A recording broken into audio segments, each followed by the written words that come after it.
بہت سے لوگ ایسے ہیں کہ جناب مشغلے پر بہانہ رکھ کر کے نماز یا ترک کر دیتے ہیں یا کم سے کم تاخیر میں ڈال دیتے ہیں. ہمارا اگر ہم اسٹوڈنٹ ہیں، طالب علم ہیں، تو اپنی کلاسوں کا بہانہ، اپنے مباحثے کا بہانہ، اپنی اسٹڈی کا بہانہ لے کر کے یا نمازیں خدا نہ کرے ترک ہو رہی ہیں یا کم سے کم تاخیر میں ڈال رہے ہیں، جبکہ یہ توجیہ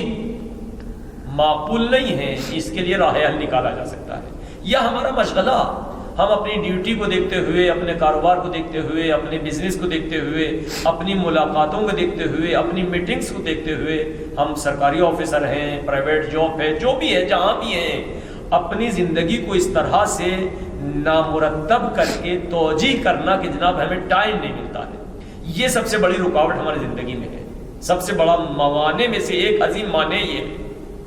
جبکہ اگر یہاں پہ لمحہ فکریہ یہ ہے، اگر غور کریں ہم، تو خداوند عالم نے، واقعاً خداوند عالم نے ہماری نمازوں کا ٹائم ایسے ٹائم پہ رکھا ہے، ایسے ٹائم پہ رکھا ہے کہ کسی بھی کاروبار سے، کسی بھی کلاس سے، کسی بھی میٹنگ سے بہت کم اتفاق ایسا ہوتا ہوگا کہ جو ٹکراؤ ہو. مثلا نماز صبح کا وقت، نماز صبح کا وقت کون سا بزنس، کون سا کاروبار، کون سی جاب یا کون سی میٹنگز یا کون سی کلاس ایسی ہے جو ہمیں اس ٹائم پر نماز سے رکاوٹ بنے؟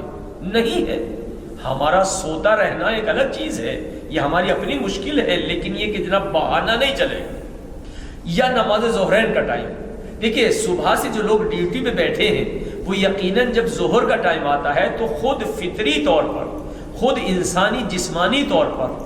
وہ تھوڑی بہت دیر کے لیے یقیناً اٹھتا ہے، اور چاہے وہ فریش ہونے کے لیے، موڈ فریش کرنے کے لیے، خستگی دور کرنے کے لیے کسی بھی عنوان سے اٹھے، تو یقیناً وہ دوپہر کا ٹائم ایسا ہوتا ہے کہ انسان، یعنی خود انسان کی طبیعت، اس کا مزاج، اس کا ضمیر، اس کا بدن مجبور کرتا ہے کہ اٹھے. نتیجتاً دیکھا ہوگا کالجوں کی چھٹی ہو جاتی ہے اس ٹائم پر، اسکولوں کی چھٹی ہو جاتی ہے، حتیٰ بہت سے آفیسز کی چھٹی ہو جاتی ہے، بہت سے اسی طرح. مذہب شیعہ میں ایک لطف یہ بھی ہے کہ ہمارے یہاں نماز ظہر عصر ملا کے پڑھی جاتی ہے، یعنی جیسے ہی اس وقت ٹائم آپ کو ملا ہے آپ دونوں نماز پڑھیں، تاکہ شام میں اگر آپ کی میٹنگز ہیں، شام میں آپ کا کاروبار ہے، شام میں بزنس ہے، شام میں کلاسیں ہیں، تو وہ نماز عصر سے نہ ٹکرائے کہ ہمارے کسی بھی مومن کو بہانہ نہ ملے. یعنی یہ مذہب شیعہ کا خاص مرحلہ کے مقام. اسی طرح پھر نماز مغرب و عشاء، مغرب و عشاء میں بھی چاہے کوئی مزدور ہی کیوں نہ ہو، مزدور ہو، آفیسر ہو، کسی بھی جاب میں ہو، آزاد بزنس مین ہو، کچھ بھی ہو، وہ شام کا ٹائم ایسا ہوتا ہے کہ انسان کے لیے بہرحال تمام کاموں سے فارغ ہو جاتا ہے.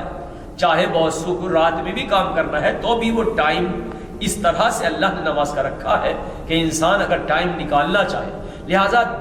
یعنی ہماری آج کی اس گفتگو کی پہلی رکاوٹ، پہلا معنی یہی ہے کہ ہمیں ہمارا مشغلہ، ہمارا کاروبار، ہمارا جو بھی ہماری زندگی کی